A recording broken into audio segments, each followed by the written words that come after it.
Assalamualaikum warahmatullahi wabarakatuh.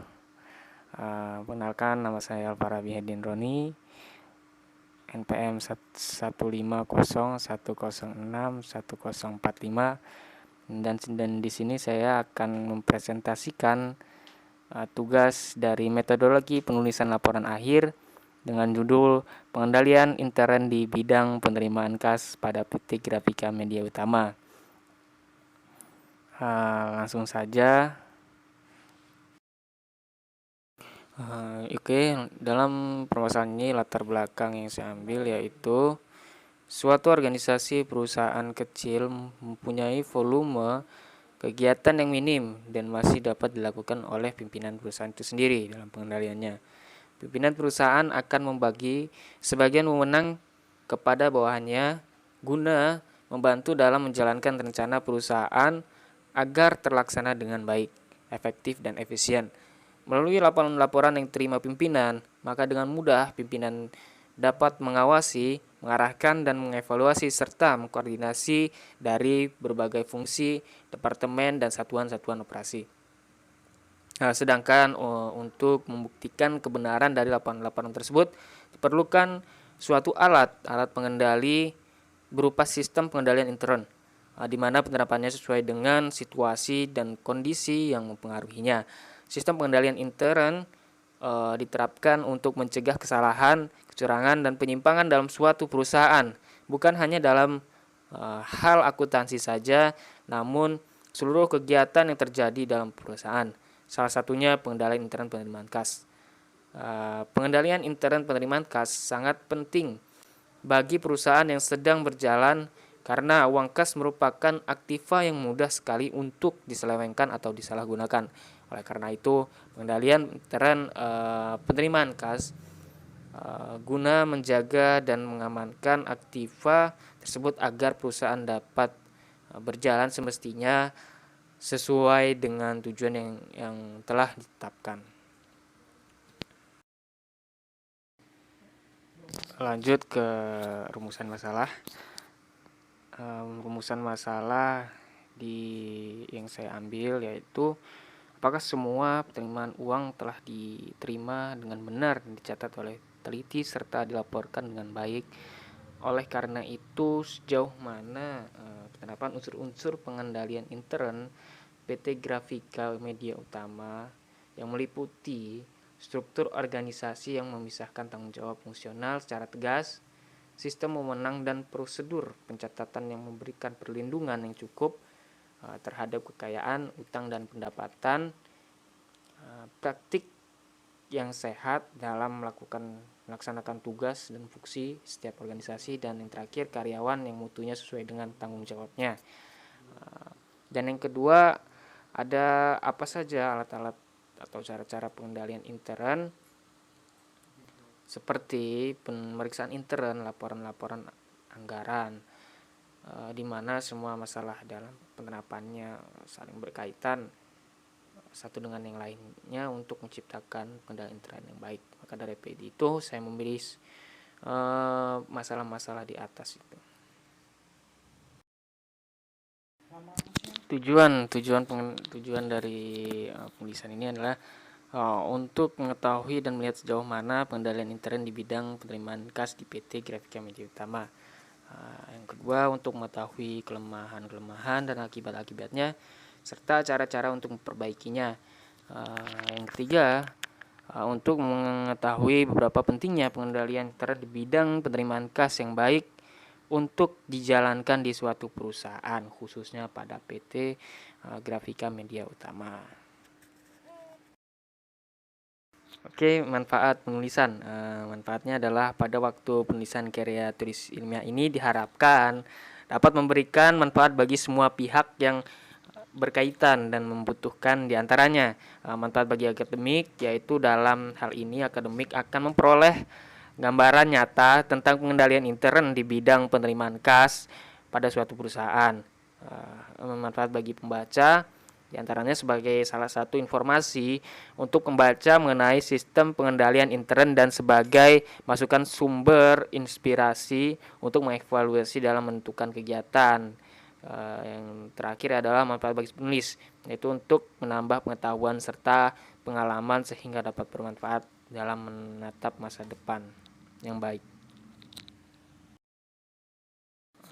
Pengertian internal control. Pengendalian internal atau internal control dapat diartikan dalam arti yang luas dan sempit. Tetapi pengertian tersebut pada dasarnya adalah sama. Jadi saya mengambil menurut Mulyadi sendiri mengemukakan pengertian intern sebagai berikut, yaitu sistem pengendalian internal meliputi struktur organisasi, metode, dan ukuran-ukuran yang dikoordinasikan untuk menjaga kekayaan organisasi, mengecek ketelitian dan keandalan data akuntansi, mendorong efisiensi, dan mendorong dipatuhinya kebijakan manajemen. Nah, elemen-elemen pengendalian intern menurut Mulyadi yaitu struktur organisasi yang memisahkan tanggung jawab fungsional secara tegas. Yang kedua, sistem wewenang dan prosedur pencatatan yang memberikan perlindungan yang cukup terhadap kekayaan, utang, dan pendapatan serta biaya. Empat, praktik yang sehat dalam melaksanakan tugas dan fungsi setiap unit organisasi dan karyawan yang menurutnya sesuai dengan tanggung jawabnya. Langsung ke prosedur pengendalian atau kontrol prosedur. Prosedur pengendalian adalah kebijakan dan prosedur tambahan selain lingkungan pengendalian dan sistem akuntansi yang dibangun manajemen untuk memberikan jaminan yang masuk akal bahwa tujuan khusus sebuah entitas dapat tercapai.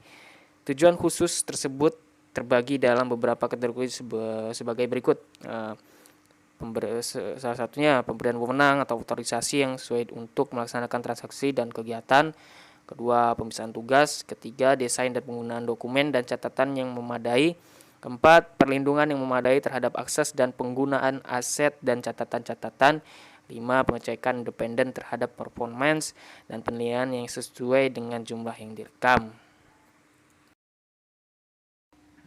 Unsur sistem pengendalian intern. Untuk melaksanakan sistem pengendalian intern dalam mencapai tujuan pokok SPI suatu perusahaan terdiri dari unsur-unsur berikut. Struktur yang memisahkan tanggung jawab fungsional secara tegas. Maksudnya di sini adalah struktur organisasi merupakan kerangka atau framework pembagian tanggung jawab fungsional pada unit-unit organisasi yang dibentuk untuk melaksanakan kegiatan-kegiatan pokok perusahaan. Nah, yang kedua adalah praktik yang sehat. Maksud saya sistem wewenang dan prosedur pencatatan yang memberikan perlindungan yang cukup terhadap kekayaan, uang, pendapatan, dan biaya. Ini maksudnya adalah dalam organisasi setiap transaksi biaya hanya terjadi atas dasar otorisasi dari pejabat yang memiliki wewenang untuk menyetujui terjadinya transaksi tersebut. Nah, oleh karena itu dalam organisasi harus dibuat sistem yang mengatur pembagian wewenang untuk otorisasi atas terlaksananya setiap transaksi. Nah, ada praktik yang sehat dalam melaksanakan tugas dan fungsi setiap unit organisasi, maksudnya pembagian wewenang, tanggung jawab fungsional, dan sistem wewenang dan yang telah ditetapkan, aturan yang telah ditetapkan tidak akan terlaksana dengan baik jika tidak diciptakan cara-cara untuk menjamin praktik-praktik yang sehat dalam pelaksanaannya. Ada lagi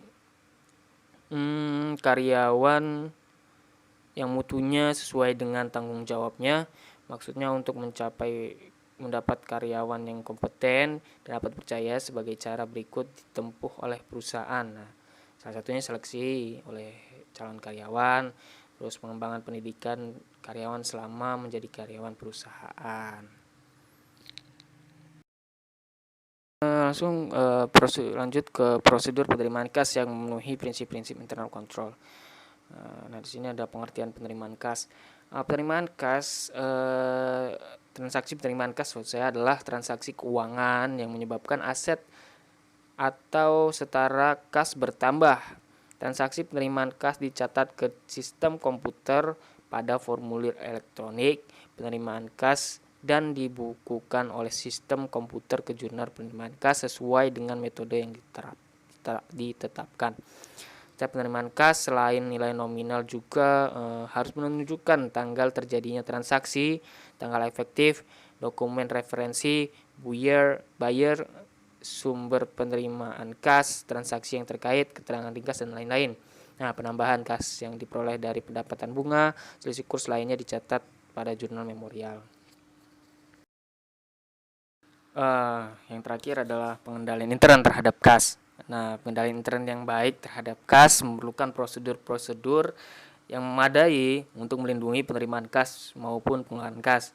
Nah, dalam merancang prosedur-prosedur tersebut, hendaknya perhatikan 3 prinsip pokok pengendalian. Yang pertama, terdapat pemisahan tugas secara tepat, sehingga petugas yang bertanggung jawab menangani transaksi kas dan menyimpan kas tidak merangkap sebagai petugas pencatatan transaksi kas. Yang kedua, semua penerimaan kas hendaknya disetorkan seluruhnya ke bank secara harian. Yang ketiga, semua pengeluaran kas hendaknya dilakukan dengan menggunakan cek, kecuali untuk pengeluaran yang kecil jumlahnya dimungkinkan untuk menggunakan uang tunai, yang itu melalui kas kecil. Sekian presentasi yang bisa saya sampaikan, lebih kurangnya saya mohon maaf, dan saya akhiri. Wassalamualaikum warahmatullahi wabarakatuh.